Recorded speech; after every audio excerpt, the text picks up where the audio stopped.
our sushi menu. If you did buy dive logs, go ahead and open them up to those middle pages, lay them out in front of you. That's a good place to start. There's some information in there that you might be able to want to look at, read along, try and identify some of the reef fish as we get down here a little deeper. Now guys, if you're wondering which side of the submarine you're on, ooh, nice bluefin trevally coming over saying hello already. If you guys are looking up here at me, I'm now standing on the port side of the submarine. So if I happen to mention something's out the port side, this is your side, okay? You guys over here, see where I'm standing now? This is the starboard side. So all you folks are on the starboard side of the submarine. So if I happen to mention something port or starboard, you'll know. Now when we come across really cool stuff, don't worry, we'll come across one side, we'll turn the boat around and come back on the port or starboard side that we get before. Now, if you guys want to sit up nice and tall for just a second, lean back slightly and say hello to the most luxurious backrest you'll probably ever encounter. That's right, we're all family down here for the next half hour, 40 minutes, guys, so enjoy getting to know each other as well. You might want to look over each other's shoulder from time to time. Now, do look out and up every once in a while, too. There's a lot of large things out here in the ocean. You never know. Of course, if you see something larger than the submarine, please let me know right away. Okay. Hey guys, alright, we're already down here. Check this out. We're already right over the coral reefs here. We're at 63, 64 feet deep, which is where most scuba divers recreationally will go without having to decompress. Check this out, guys. You might already notice some of the fish out here. An easy one to identify is a solid yellow colored fish out here called the yellow tang or the lauipala. That's a Hawaiian name for it out here, a small little yellow fish. And I see we got a lot of maii out here, these little blackfish that are in a school. Very loose school, sort of a little highway of fish as they swim away. They're on both sides of the submarine, both port and starboard right now.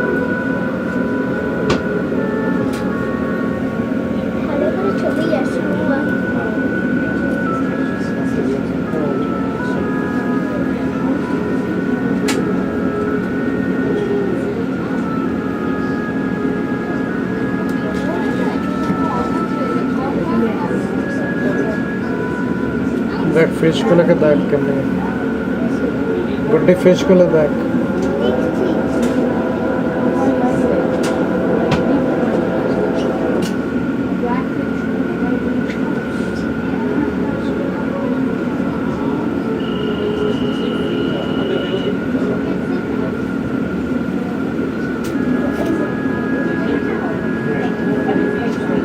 When you guys look out and see all this coral out here, and you also see some little sandy bottoms, and there's some ridges and valleys where it goes up and down. Well, that's because all this living coral is actually attached to the lava underneath it.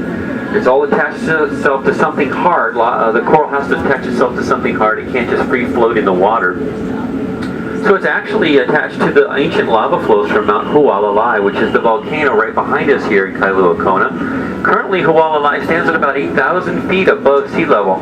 But at one time, these ancient flows were actually above sea level as well, and about 18,000 years ago, some of the ice melted on the planet, rose the water levels up a little bit, and put this underwater, and that's when this coral reef began to grow on top of that lava. So we know the age of this reef is approximately 18,000 years old. Now that sounds like a long time to you and I, but geologically speaking, that's really very young, because if you compare it to things like, say, the Barrier Reef in Australia, which is about 5 to 6 million years old, we are just a young infant reef.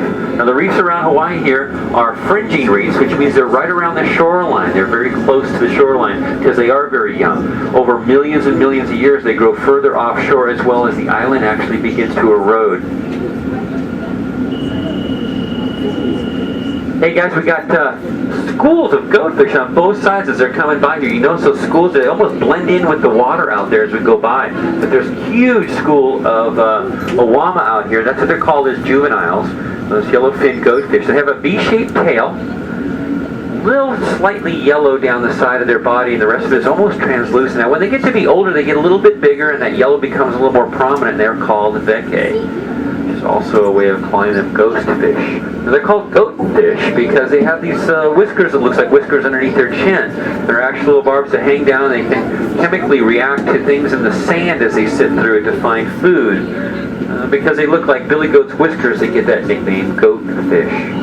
I also see some Moorish idols out there, which are the fish with a large dorsal fin and the yellow, black, and white stripes.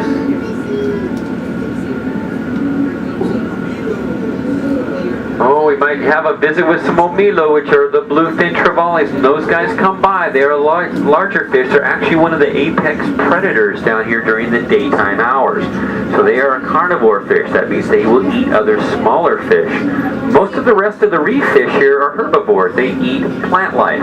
They eat little bits of plankton, and you'll notice they're nipping away at the coral. That's because they're actually eating little bits of algae that grows on the coral and embeds itself inside the little spots inside the coral there.